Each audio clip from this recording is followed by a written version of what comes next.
Own sister కావాలి, తను ఇక్కడే ఉంటుంది హైదరాబాద్లో. తనకు అవసరం ఉండి అడిగింది, ఇవ్వలేని. సరే పోనీ యాక్టివ్ వేరిక మీరు చెప్పండి, ఇంకెంతమంది బాధితులు ఉండే అవకాశం, నీకు ఎంతమంది అప్రోచ్ అయ్యారు ఫైనల్గా చెప్పండి. అంటే ఇప్పుడైతే ఇద్దరే అప్రోచ్ అయ్యారన్న, అంటే ఇప్పుడు ఇద్దరే అప్రోచ్ అయ్యారు. సో వాళ్ళు ముందుకు రావాలి, వాళ్ళు ఒక మెసేజ్ రూపంలో వస్తారా, కాంటాక్ట్ రూపంలో వస్తారా, వాళ్ళు రావాలి, వచ్చి ఇంకా ఇప్పుడు ఇలాంటివి జరగకుండా ఖండించాలని నేను కోరుకుంటున్నాను. లేదంటే నాకు సపోర్ట్గా నన్ను రావాలని కోరుకుంటున్నాను. అంటే చాలా మంది పరువుకు విలువిస్తారు, ముందుకు రారు. ఇప్పుడు నేను కూడా ఈ రోజు నేను రాకపోయేదాన్ని, వీళ్ళిద్దరు సహాయంతో నేను ఇక్కడికి వచ్చాను. అంటే అన్న ఈ రోజు నేను మీడియా ద్వారా ఇంకోటి చెప్తాను, నేను ఈ రోజు రావడం వల్ల నేను ఎంత పేషెన్స్ అనుభవిస్తున్నాను తెలుసా. ఇప్పుడు నేను ఇక్కడ నుంచి ఇంటికి వెళ్తే నాకు ఇంకా వేరే రకమైన టార్చర్ ఉంటుంది నాకు. అంటే నాకు చుట్టుపక్కల వాళ్ళు కానీ, నా చుట్టాలు కానీ, నా సన్నిహితులు కానీ, నా కొలీగ్స్ కానీ నాతో మాట్లాడలేదు ఈ రోజున. ఇప్పుడు నిజం బయటపడింది కాబట్టి ఇప్పుడు సహజంగా ఉంటుంది ఎక్కడైనా సరే. ఇప్పుడు నిజం ఏడమాకండి, బాధపడమాకండి. ఇప్పుడు నిజం అనేది తేలటానికి సమయం వస్తుంది. అంటే నేను అట్లాంటి పేషెంట్, నేను అంటే ఎటువంటి విధంగా బాధించబడుతున్నారు మీరు? అంటే ఇప్పుడు నేను ఏదో తప్పు చేశాను అన్నట్టు చూస్తున్నారన్న జనాలు.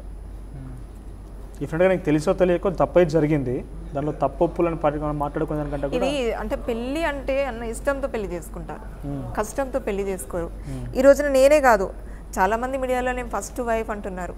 అసలు ఫస్ట్ వైఫ్ కాదు, నాది పెళ్ళే కాదు. నేను ఇప్పుడే చెప్తున్నాను, నాది పెళ్ళే కాదు. ఒక సీనియర్ అడ్వకేట్ అంటే నేను చెప్పాలి అది కూడా, ఎందుకంటే నాకు అసలు టైం ఇస్తే నేను చెప్తా అన్న.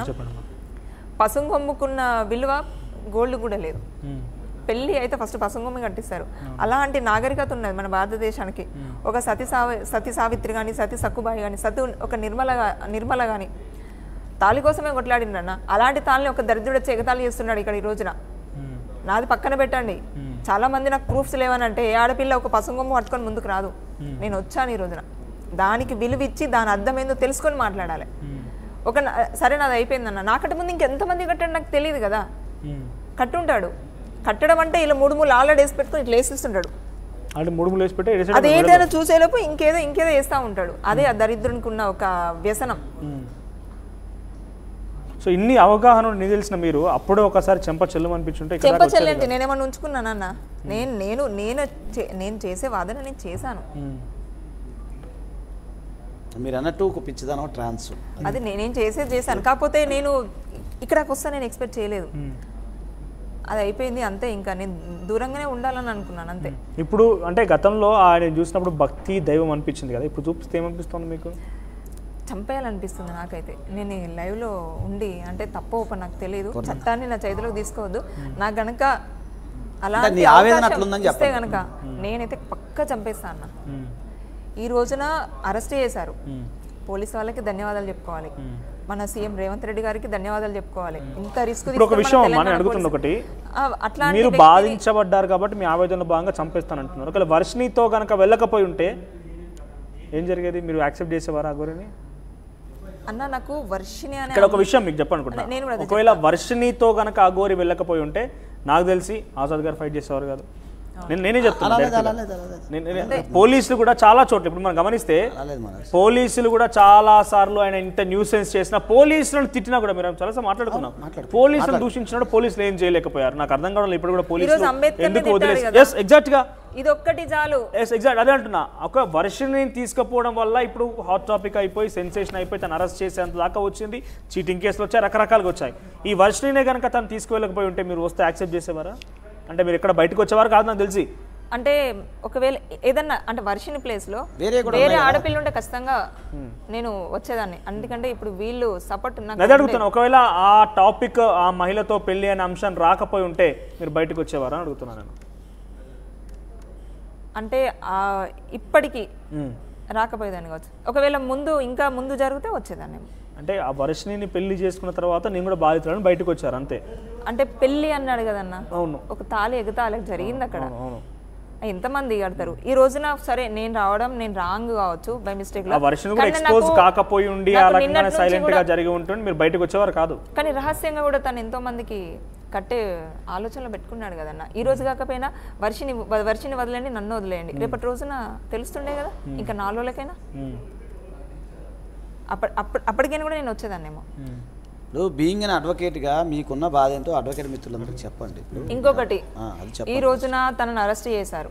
నేను చెప్పాలనుకుంటున్నది ఒకటే, దయచేసి అడ్వకేటు సోదరులకి కానీ సోదరిమణులకు కానీ ఒకటే చెప్తున్నాను, నేను కూడా ఒక అడ్వకేట్గా, నేను ఒక బాధితురాల్ని. ఇప్పుడు ఈ మధ్యన మన అడ్వకేట్ల పైననే అన్ని దాడులు జరుగుతున్నాయి అన్న. అలాంటిది నేను ఒక బాధితురాలుగా ఈ రోజున మీ ముందు నిలబడ్డాను. అతనికి ఎవరు సపోర్ట్ చేయొద్దు, ఎవరు బెయిల్ ఇవ్వద్దు, నాకు సపోర్ట్ చేసి నా వెనకాల ఉండి నన్ను నడిపించండి. నేనైతే ఇదే కోరుకుంటున్నాను.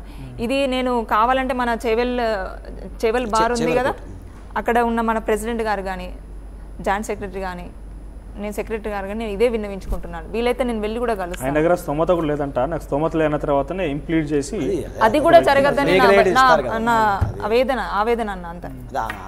ఒకసారి మనం శివరుద్ర స్వామి గారు అందుబాటులోకి వచ్చారు. నేనైతే మన అడ్వకేట్ అసోసియేషన్ నేను ఇదే కోరుకుంటున్నాను, అతని పట్ల ఎవరు నిలబడద్దు. చూద్దాం. శివరుద్ర స్వామి గారు వినపడుతుందా వాయిస్? ఓకేనా మీకు? రైట్. Firstly congratulations. అంటే మీరు ఎక్కడెక్కడి నుంచో కాశీ వరకు వెళ్ళి అక్కడ ప్రెస్ మీట్లు పెట్టించి అక్కడ అంటే ఇక్కడ కంగ్రాచులేషన్స్ ఎందుకు చెప్తున్నారు మీరంటే అక్కడ అఘోరి అరెస్ట్ అయినందుకు కాదు, నిజాలని బయటకు చూపించే విధంగా ప్రయత్నం చేశారు కాబట్టి మీకు కంగ్రాచులేట్ చేస్తున్నాను ఇక్కడ నేను. సో ఏంటి, ఇప్పుడు అఘోరి అరెస్ట్ తర్వాత మరొక కొత్త సమస్య ఏర్పాటైంది. జెండర్ అనేది తెలియక పోలీసు వ్యతిరేకంగా అధికారులు లోపల రానివ్వకుండా బయటికి పంపించేశారట. నిజమే, అది కూడా ఇప్పుడు ఉన్న విషయం కూడా. సెంటర్ గురించి అన్ని ప్రభుత్వ అధికారులు నిర్ణయం చెప్తున్నారు, ప్రజలు నిర్ణయం చెప్తున్నారు, కానీ వర్షినికి ఇంకా తెలియట్లేదు. వర్షిని అక్కడ మాట్లాడిన మాటలు చూస్తే 10 రోజులలో రమ్మన్నాడు, 10 రోజులలో మా బావ వస్తున్నాడు, మా భర్త వస్తాడు ఈ వర్షం చెప్పడం. అమ్మాయికి అర్థం కాకపోవడం, ఎంతటి దాష్టికమైన స్థితికి సమాజంలో ఈ పరిస్థితి ఏర్పడితే దీని గురించి అని చెప్పి ఇంతమంది మాట్లాడుతూ ఉన్నా, పోలీస్ అధికారుల సమక్షంలో ఉన్నా కూడా అలా మాటలు వదిలేస్తున్నానంటే అమ్మాయికి మీరు లాస్ట్ లో విన్నారా నా భార్య నా వెంటే ఉంటుంది అని చెప్పి స్టేట్మెంట్ పాస్ చేసి వెళ్ళిపోయాడు. నా భార్య నాతో పాటే ఉంటుందని అన్నాడు. ఆ తర్వాత ఒక వేరే వ్యక్తులు ఎవరు కూడా సనాతన ధర్మం మీద ఇది దాడి అని చెప్పి ఒక వ్యక్తిని కూడా అన్నాడం కూడా చూసాం.